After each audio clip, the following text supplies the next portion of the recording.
Hey, you know who digs giant robots? The Japanese sure seem to dig giant robots.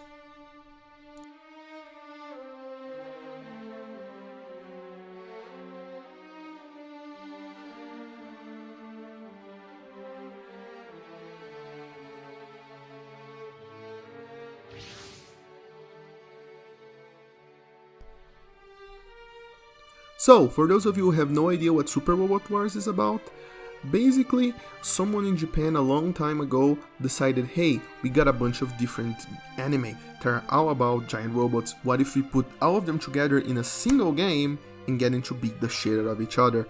And everybody was like, hey, that's a really good idea, we should do that. And they've been doing this for a very long time, basically since 1991.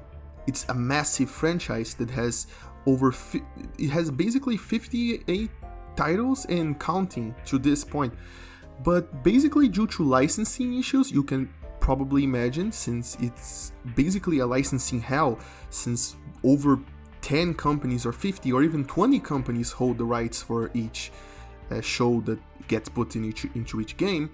They basically never saw the light of day outside Japan, except for a few exceptions that are all about completely original characters that got released courtesy of Atlus. But the really mainstream, the real crossover games, they never saw release outside of Japan until recently.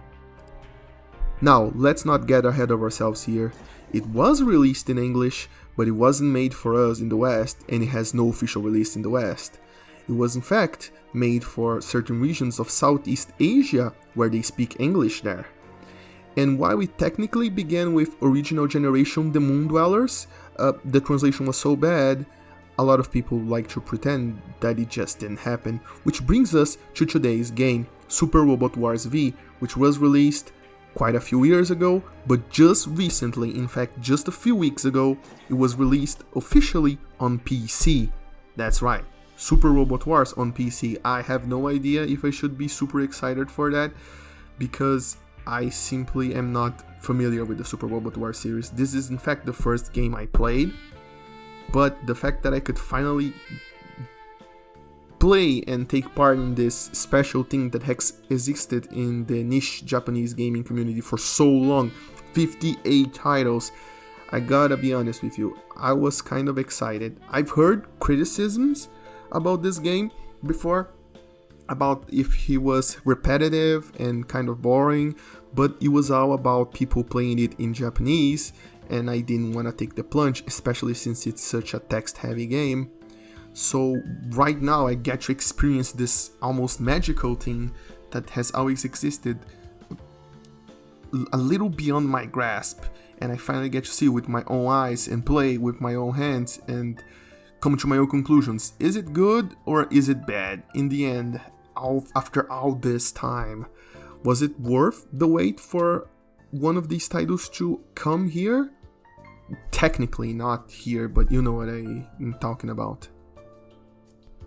And the answer is kind of. It is true that Super Robot Wars is kind of a unique series. If you played tactical RPGs before, especially if you played Fire Emblem, which I'm sort of reminded of when I play this game, it's probably nothing that is going to blow your mind away, but it certainly does things in its own unique little way, with its own unique little pace. The game is massive in terms of things you can do, things you can tweak, strategies you can take, so I'm going to break it down into the basics so we can get this done in a timely manner. The game is basically divided into 3 parts. The first one is basically almost a visual novel. You basically read a lot of text that explains the story, and there is a lot of story. This isn't a lazy crossover story like, oh, there's a giant space tournament and all the giant robots are here. No, this is a proper story in which they tried to bring together all of these characters from different franchises and build one cohesive story out of all of them, and so there's quite a lot of reading to go through. The second part is the tweaking, where you customize your pilots and you customize your giant robots so that they can be efficient when they're out there kicking ass, be it alien ass or other pilots' asses. You get what I mean, right? Okay then. And the third and final part is where the actual fighting happens in a giant chessboard. If you are familiar with tactical RPGs like Fire Emblem and Disgaea, then you probably already know exactly what's going to happen here. But for those of you who aren't familiar, it's basically chess, except your pieces are giant robots, and instead of just, oh, this piece beats this other piece, you actually have to fight using skills and weapons. So for what it is, the story works perfectly well, and I didn't find it all that boring to read. It was pretty hype a few times, it was pretty exciting. And the tweaking part is especially interesting. I ain't gonna mention everything you can tweak since the menu has like a billion options. But basically when you're fighting, you get two different currencies. You get tactical points and you get actual money. And with tactical points, you can get new skills for the pilots that actually pilot the giant robots. And with the money, you get to upgrade your robots. But you can also buy items that you can install in your robots to make them stronger using the tactical points. And you can also buy upgrades that work for your entire team with your tactical points, which means the tactical points are basically the most important currency there is. But you do need the money a lot too, since if you don't customize your robots, they might get left behind. And by customize, I basically mean straight up upgrade it, straight up make it move faster, shoot better, have more health. And once you upgrade past a certain point, you actually get bonuses that are unique for each different giant robot. So it's all about finding your favorites and pumping them full of money so that you can bet better and get better skills and options. And you'll be all like excited, like, oh, I wonder what's going to happen when I upgrade this one. And sometimes it's going to be good, and sometimes you're just going to look at the bonus and be like, huh, okay then. As for the combat, it works closely similar to Fire Emblem, I suppose, in which you have to get the enemy in your range of weapons, or he tries to get you in the range of his weapons, and every time you fight, you basically fight a mini fight against him. Only Super Robot Wars has this unique thing where you don't have like a weapon and skills. Basically every single attack you can do is a skill, and it's going to use either ammo or energy, and if you run out of both, your robot is basically useless until you refill it using items or skills. So basically you have to constantly watch not only your health but also your energy and ammo, because you are always constantly using one of your resources. So resource management is a huge part of the game. And beyond all of this, there are actually two extra big things in the game. The first one is spirit commands, which are basically skills each pilot have that they can use in your turn. You can use them at any point, or when you start a battle, you can select spirit commands and you can use them. And during the enemy turn, right before he attacks you when a battle is about to initiate, you will actually get access to the menu, and you can basically also use spirit commands to mitigate enemy damage. And the other big thing is something you can only use in your turn, that are basically EX actions. And what happens is basically every time one of your giant robots kills an enemy or another different skill activates, basically when a special condition happens, he gets one EX point. And basically, I think they're called EX points, I honestly can't remember right now. But basically, these are a different separate system that everyone has access to, the same set of skills that they can spend EX points to use. And those skills varies from higher mobility, so he can cover more ground while he's moving, or he can get a 100% chance of a critical hit. So these commands look like they might be less important than the attacks themselves, but they are actually the most important thing when you think from a tactical perspective, in my opinion. Of course, I couldn't just review Super Robot Wars and not talk about the attack animations. because basically they are the main star of the show. In fact, you could probably find compilations of attack animations from every single Robot Wars in YouTube. Seriously, just type a random Super Robot Wars game into the search bar and say attack animations, and you're gonna find a bunch of them. And they're big, they're flashy, but they're also very long compared to attack animations from other games. Well, I mean, it depends on the game and the attack animation. Like, if you use the summon in Final Fantasy, you would probably also get a big animation.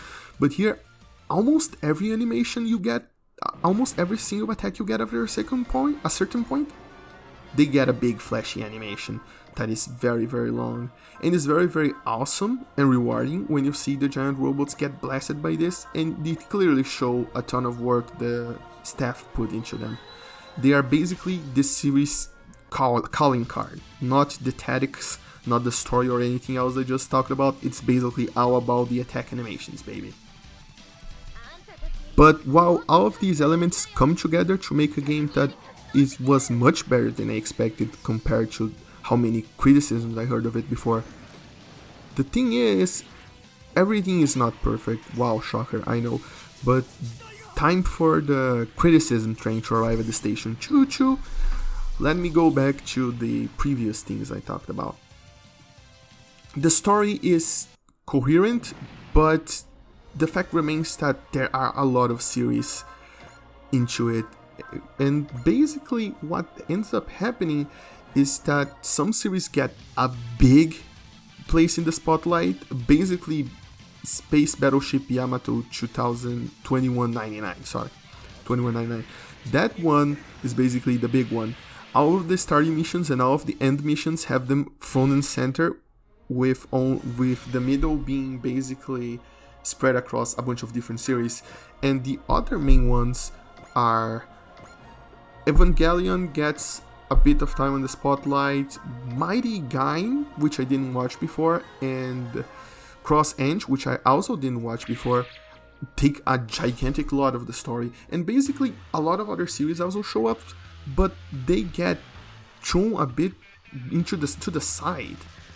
They basically there, but they barely have any involvement in the main story, while other series get a big one, and some elements are properly explained and you get an encyclopedia and everything. So in case you didn't watch the series, I didn't watch most of the shows in this game, you basically can get a good idea of what happened, except you really don't, because the encyclopedia skips a bunch of things, and even when you try to read them, they also throw a bunch of terms and character names and stuff from the series that never gets explained. So this story ends up kind of more or less a bit of a mess, honestly. Sometimes it works and it delivers on the hype, but other times it's kind of really hard to even understand what's going on. It doesn't help that from mission to mission they basically throw a bunch of stuff at you. From one mission to another, entire characters can die, plot twists can get revealed at an incredibly fast pace, and with the giant storm of names and terminologies and stuff going on, it's pretty easy to get lost into what's actually happening. And with that criticism about the story, it's time to go for the next topic, which is the customization of the mechs. You see, when you first begin the game, between each mission you get this menu that is very overwhelming. It has like 20 options in it. It has a lot of options in order for you to upgrade your giant robots or upgrade your pilots. And the way I would describe it is that it gives you a lot of different angles from which to tackle the main problem, which is, how can I make my giant robots stronger? And you can do a lot of things to make them stronger, but in the end, you don't really have to do all of them. It is a very deep system, and it is has a lot of options for you to use. But if you use all of them, I think you are actually going to end up really overpowered, which might be its own reward. It's really nice to finally figure out how exactly a giant robot is supposed to be used, and then get to pulverize your enemies with it. But if you don't pay too much attention to it, you can also go through the game just fine, because it isn't that hard of a game at all. The game has two main difficulties. It has a beginner's mode and it has a normal mode. In the beginner's mode, the difficulty is always set to normal, and you get a bonus, a fixed bonus at the end of each mission. But on normal difficulty, in order for you to get a bonus, you have to complete an optional objective. But the thing is, the more optional objectives you complete, you start gathering something called SR points, and the more SR points you complete, the harder the game becomes. It eventually switches to hard. The game is basically saying, oh, you completed all these optional objectives easily, well, let's pump up it a notch. And it's kind of a system I really enjoy, because it basically gives you more tools, because you get the bonus for completing these bonus objectives, and it also pumps up the difficulty, so you have to use these tools to get through. But the problem is, at the end of the game, regardless of if you're playing on normal or hard, the game just isn't that hard at all, and I'll explain why right now. Now, I'm not saying I'm a turbo hardcore gamer who wants every game to be super hard. In fact, if a game is too hard for me, I'll even bump it down to easy. I know, shameful, but it's best for both of us if I come clean right now. But Super Robot Wars has one thing that trivializes a lot of its gameplay, and I think a lot of more challenge-focused gamers might be a little bit turned off by it. And the thing is spirit commands, because you can use spirit commands before you battle, and you can use during the enemy's turn when he attacks you as well. But almost every single pilot has a skill that turns the enemy chance to hit him to 0. He basically is a perfect dodge. And if he doesn't have that, then he has access to a skill that turns down the enemy damage by 87.5%. That's a lot. So basically, every pilot has a skill that either allows him to dodge and basically get hit with no damage, or a skill that reduces damage so much, it's basically just a tickle on their giant robot. And you might be thinking, oh, but they have to spend points to use that, right? So when you have to be tactical about it, because if you spend all your points, then you can't dodge anymore, or you can't use other skills. Except, this game has something that is very convenient, actually, and I'm gonna mention it now. It basically has a menu where you're using a character, and you have all of his skills in the menu, but on the side menu, it also has all of the skills other characters can use on him, which is very convenient, and it also allows other characters to also make it so that he basically doesn't get hit or heals him or makes him invulnerable to everything. So basically, at any point, if you're stuck in a bad place, all you gotta do is just open your handy dandy Spirits command menu, and voila, you completely mitigated all the damage. In fact, I was able to complete the entire game without losing a unit a single time. Yeah, that's right, I didn't get killed a single time, because whenever my unit was in low health or stuck in a bad place, I could just open Spirit Command, and there was always someone somewhere with enough points to basically make the enemy's attack meaningless. And I'm not saying that's necessarily bad, especially if you're here just for the cool robots and doesn't want any actual challenge. Plus, it's optional, so if you don't want to use spirit commands, go ahead and don't use them. It'll probably make for a very interesting playthrough. But what you can't avoid, and what I think is really bad, is the repetitive nature of the game. The game simply drags on for too long. The missions keep getting longer and longer, and you get interrupted in the middle of the mission with new story segments when you don't have to do a mission before the actual mission starts. And that's even before considering the fact that most missions have you beat a bunch of enemies, only from when you beat the boss enemy be like, oh, I'm not even the final boss, this is not even my final form, and then he spawns 50 more units, and suddenly this 1 hour mission became a 3 hour mission, and your time is going away, and the battle animations are very, very long, and you can skip them, or you can press a button. If you press the mouse button, you can get them to play faster if you still want to watch them but you want them to be faster. But basically everything combines to drag the game down. By the time I finished the game, I felt like I had played it for 200 hours, but I had played it for much, much less. But I had that impression because it was just unbearable by the end of it. It's just a very repetitive game. Most maps, the objective is the exact same: beat our enemies, which, as I mentioned, keep getting reinforcements to the point of insanity. It's just gets really, really boring. after a while. At the beginning, it's perfectly fine. You're like, oh, cool robots, oh, cool strategies, oh, cool things. But by the end of it, I felt like the game should have been half its length. At least main story-wise. At the end of the day, I still ended up playing it to the end.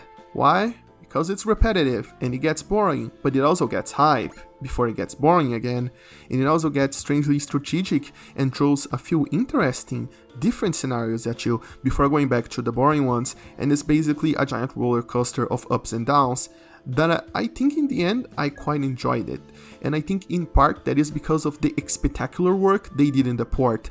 Playing this with mouse and keyboard was amazing. In fact, I couldn't even think for a single second that it was a console port, that this was meant to be played with a controller. And at the beginning it's kind of obvious it was meant to play with a controller, because by default the options you get are that your cursor goes around in the different little blocks in the grid, in the different spaces you get, and basically by moving through the grid you get a bit of obviousness. You get like, oh, this was a console port, so obviously instead of getting a cursor that goes through the screen, I'm going to go through the different little bits. But once that initial impression is over, everything from the menus, from the customization menus to the battle menus to everything basically flowed really well with keyboard and mouse.